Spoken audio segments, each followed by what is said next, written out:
Mes bien-aimés, aujourd'hui, l'exhortation portera sur le chapitre, le livre de Marc au chapitre 5, concernant la délivrance d'un fou par notre Seigneur Jésus-Christ de Nazareth. Je vais vous lire la parole. Donc Marc 5, au verset 1 au verset 20. Ils arrivèrent à l'autre bord de la mer, dans le pays des Gadaréniens. Aussitôt que Jésus fut hors de la barque, il vint au-devant de lui un homme sortant des sépulcres et possédé d'un esprit impur. Cet homme avait sa demeure dans les sépulcres et personne ne pouvait plus le lier, même avec une chaîne, car souvent il avait eu les fers aux pieds et avait été lié de chaînes, mais il avait rompu les chaînes et brisé les fers et personne n'avait la force de le dompter. Il était sans cesse, nuit et jour, dans les sépulcres et sur les montagnes, criant et se meurtrissant avec des pierres. Ayant vu Jésus de loin, il accourut, se prosterna devant lui et s'écria d'une voix forte: Qu'y a-t-il entre moi et toi, Jésus, fils du Dieu très haut? Je t'en conjure au nom de Dieu, ne me tourmente pas. Car Jésus lui disait: Sors de cet homme, esprit impur. Et il lui demanda: Quel est ton nom? Légion est mon nom, lui répondit-il, car nous sommes plusieurs. Et il le priait instamment de ne pas les envoyer hors du pays. Il y avait là, vers la montagne, un grand troupeau de pourceaux qui paissaient. Et les démons le prièrent, disant: Envoie-nous dans ces pourceaux, afin que nous entrions dans eux. Il le leur permit, et les esprits impurs sortirent, entrèrent dans les pourceaux, et le troupeau se précipita des pentes escarpées dans la mer. Il y en avait environ 2000, et ils se noyèrent dans la mer. Ceux qui les faisaient paître s'enfuirent, et répandirent la nouvelle dans la ville et dans les campagnes. Les gens allèrent voir ce qui était arrivé. Ils vinrent auprès de Jésus, et ils virent le démoniaque, celui qui avait eu la légion assis, vêtu et dans son bon sens, et ils furent saisis de frayeur. Ceux qui avaient vu ce qui s'était passé leur racontèrent ce qui était arrivé au démoniaque et au pourceau. Alors ils se mirent à supplier Jésus de quitter leur territoire. Comme il montait dans la barque, celui qui avait été démoniaque lui demanda la permission de rester avec lui. Jésus ne le lui permit pas, mais il lui dit: Va dans ta maison, vers les tiens, et raconte-leur tout ce que le Seigneur a fait pour toi, et comment il a eu pitié de toi. Il s'en alla, et se mit à publier dans la Décapole tout ce que Jésus avait fait pour lui, et tous furent dans l'étonnement. Gloire au Père, au Fils, au Saint-Esprit, maintenant et toujours, comme dans le commencement, il était, pour des siècles et des siècles. Amen. Mes bien-aimés, c'est une magnifique histoire, hein, qui nous est racontée ici par Marc. Le livre de Marc, c'est vraiment le livre qui raconte les miracles du Seigneur, hein. La puissance du Seigneur sur les esprits impurs, la puissance du Seigneur sur la maladie, sur la mort, la puissance du Seigneur sur les phénomènes naturels. On a énormément beaucoup de miracles, la puissance du Seigneur dans la guérison, et énormément beaucoup de miracles. Et là, c'est une situation vraiment délicate. On a un Jésus qui arrive dans un endroit où tout de suite il y a un fou, une personne possédée qui vient vers lui. Et elle a, cette personne a toutes les caractéristiques vraiment de la possession. Parce que par moment, on pense que des gens sont possédés. Il y a une différence entre l'oppression que les démons peuvent avoir sur une personne. On pense qu'elle est possédée, mais il n'y a pas de démon en elle. Et il y a la réelle possession où là, il y a un démon, plusieurs démons qui sont en vous, et c'est le cas de cette personne, avec une puissance phénoménale, puisqu'on dit qu'il était lié par des chaînes qu'il arrivait lui-même à briser. Il y avait des fers qu'il avait à briser. Il se meurtrissait lui-même, il se donnait des coups avec des pierres, il se faisait mal, il se faisait des blessures. Il dormait dans des sépulcres, dans des cimetières, alors que une personne normale ne va pas dormir effectivement dans des tombeaux, dans des cimetières. Donc il était vraiment, vraiment lui, c'était vraiment un réel cas de possession démoniaque. Et donc, face à face avec Jésus, et tout de suite, il y a vraiment des choses intéressantes qu'on pourra en fait analyser. Euh, les démons, donc ceux qui possèdent effectivement cet homme, reconnaissent tout de suite la suprématie de notre Seigneur Jésus-Christ. Ils disent, au verset 7, le démon dit, que me veux-tu? Ne me tourmente pas avant l'heure. Ils se prosternent même devant le Seigneur Jésus. Voilà. Donc c'est pour dire que ils reconnaissent la suprématie du Seigneur, ils le reconnaissent puisqu'ils l'appellent par son titre. En fonction de la Bible, hein, là ici, bon, j'ai une seconde, mais dans ce que je viens de vous lire, on dit, le démon dit par exemple fils de David, ben, c'est son titre, descendant de David, effectivement. Il appelle Jésus par son titre parce qu'il reconnaît la suprématie du Seigneur, il reconnaît la puissance, la majesté du Seigneur, se prosterne devant lui. La Bible nous dira aussi dans Jacques au chapitre 2 verset 19, les démons croient aussi et ils tremblent devant Dieu. Ce que montre le cas pratique aujourd'hui qu'on essaie de décortiquer. Et donc si les démons croient, ça signifie que tous ceux et celles qui vont vous dire dans la vie, oui, oui, est-ce que vous êtes chrétien, est-ce que vous aimez Jésus? Non, non, non, moi de toute façon je crois en Dieu donc ça me suffit. Ben, le fait de croire ne vous garantit pas que vous êtes sauvé, ne garantit pas votre salut. Parce que là la Bible nous montre que les démons, ils sont des esprits méchants qui croient aussi en l'existence de Dieu. Ils savent qui est Dieu. Le fait de savoir qui est Dieu ne garantit pas votre salut. Ce qui garantit le salut, c'est d'accepter le sacrifice de notre Seigneur Jésus-Christ, mort à la croix pour nos péchés, qui a donné sa vie pour nous, de l'accepter comme Seigneur et Sauveur, et d'obéir à sa parole. Dieu me l'a dit, il le dit. Ce n'est pas ceux qui crient Jésus, Jésus qui seront sauvés, mais c'est ceux qui mettent ma parole en pratique. Ceux qui m'aiment, c'est ceux et celles qui mettent ma parole en pratique. Les démons n'aiment pas le Seigneur Jésus, sinon depuis longtemps, ils n'auraient pas péché dès le commencement. Satan n'aime pas le Seigneur Jésus. Mais ils savent que Dieu existe, ils croient. Donc le fait de croire ne signifie pas que forcément ne garantit en aucun cas votre salut. Vous êtes au même niveau des démons si vous croyez, et être au même niveau des démons, c'est pas en fait, c'est pas le salut pour vous. Il faut accepter le Seigneur Jésus-Christ comme sauveur, comme celui qui vient nous réconcilier par son sacrifice à la croix avec notre Dieu le Père, Dieu le Créateur, mettre en pratique pardon, sa parole, c'est ce qui compte. Alors, ici, deuxièmement, c'est intéressant de voir comment est-ce que Jésus procède à l'exorcisme de cette personne malade, de ce fou. Le Seigneur Jésus-Christ demande le nom des démons. Il veut savoir à qui il a affaire. Quel est ton nom? Il aurait pu dire tout de suite, voilà, mais sors, mais il nous montre comment il faut faire. Quel est ton nom? Il est important de savoir qu'en tant que chrétien, lorsque nous avons affaire, lorsque nous sommes dans des combats spirituels contre des satanistes, contre des sorciers, pour que nos prières aient plus d'efficacité, il est vraiment important de savoir d'abord à qui l'on a affaire, et puis si on a le nom, le prénom de la personne, on prie en fait avec ça. Que de prier de façon générale, c'est beaucoup plus efficace de prier avec le nom, avec le prénom de la personne du satanisme, de la personne sorcière qui nous attaque.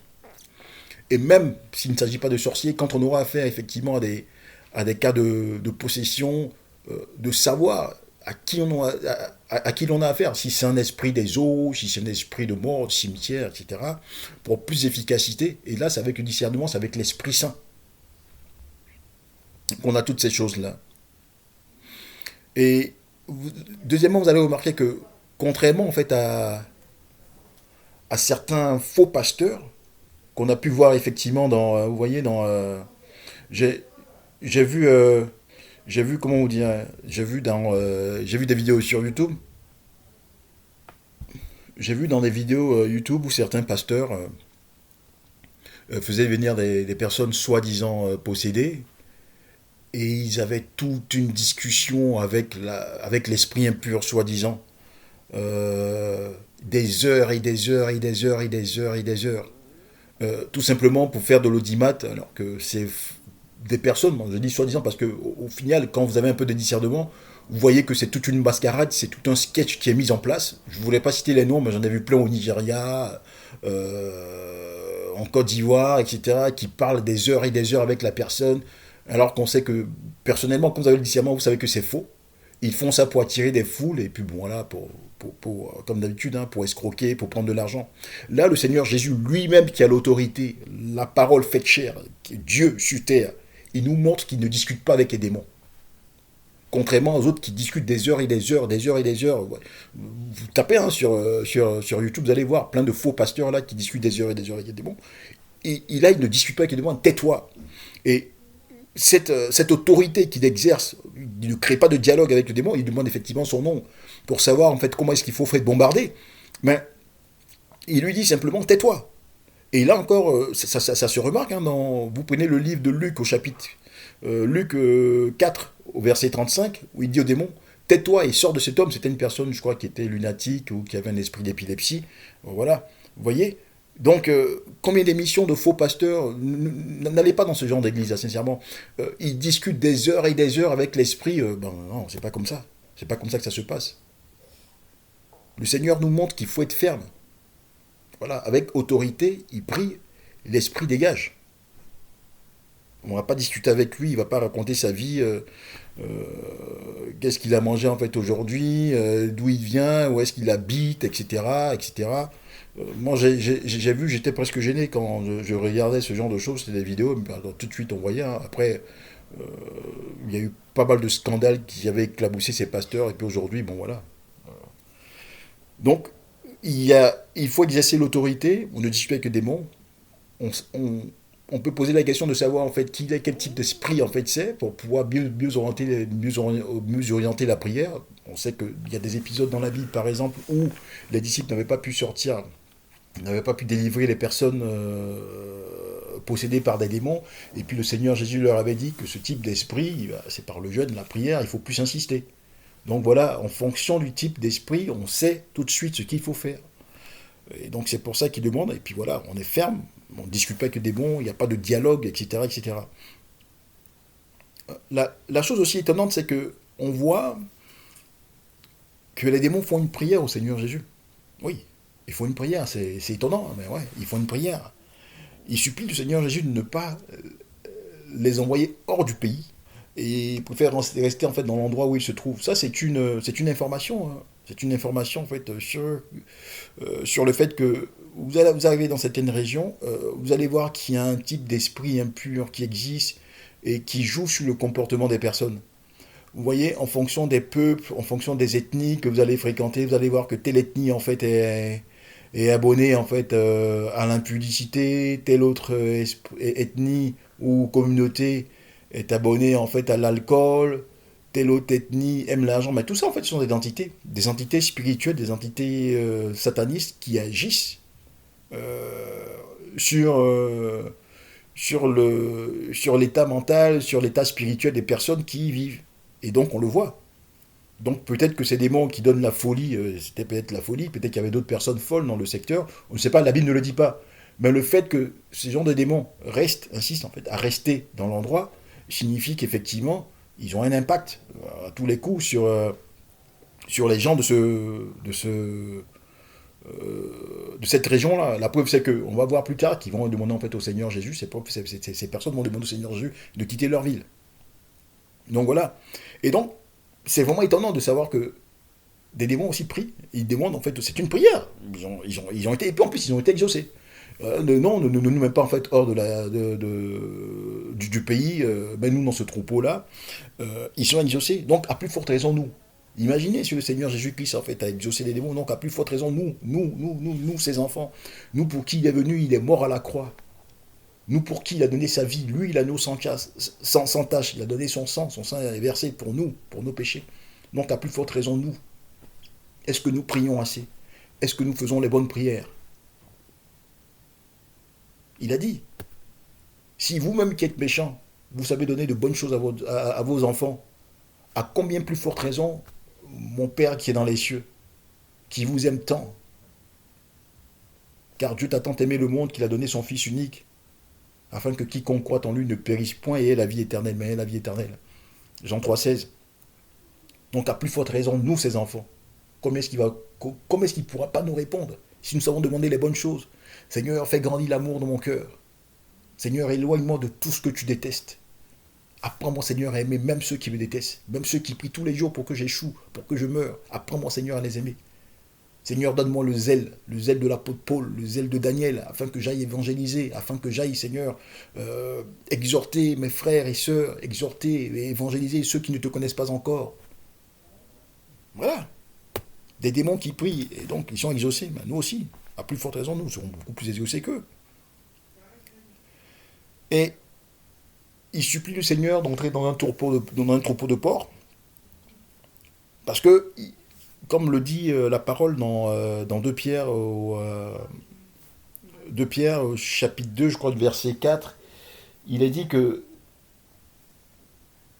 il y a certains démons qui sont déjà dans les lieux ténébreux, hein, dans l'Hadès, et qui attendent le jugement. Donc pour eux, effectivement, on peut pas, ils peuvent pas, je veux dire, il n'y a pas moyen pour eux de pouvoir en fait en griffe se balader en fait comme ceux-là.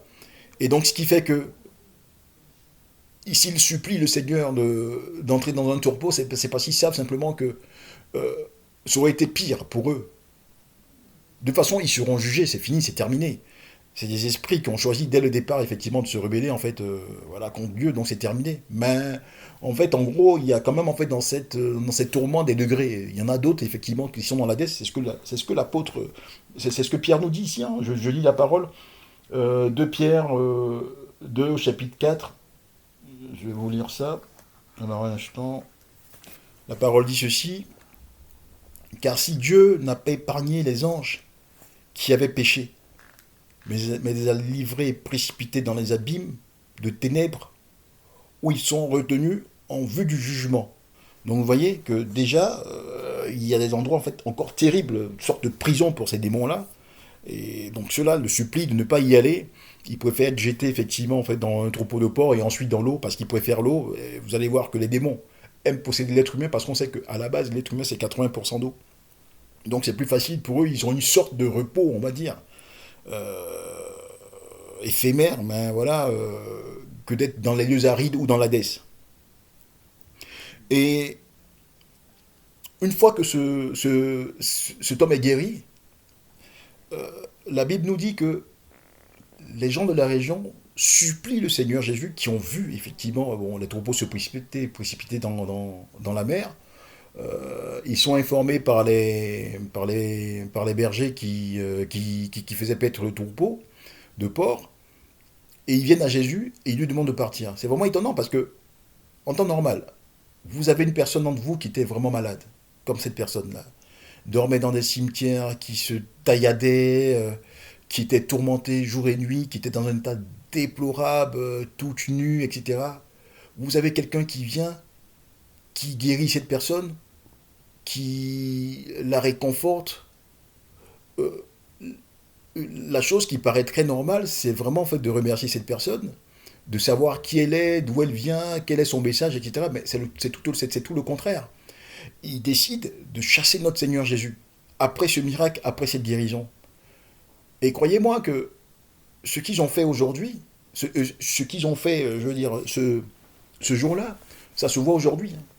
Le Seigneur Jésus, lui, il a privilégié la vie humaine. Bon, c'est vrai que les bergers ne sont pas contents, ils ont perdu un troupeau, mais le Seigneur nous montre que pour lui, c'est la primauté de la vie humaine sur les biens matériels qui compte.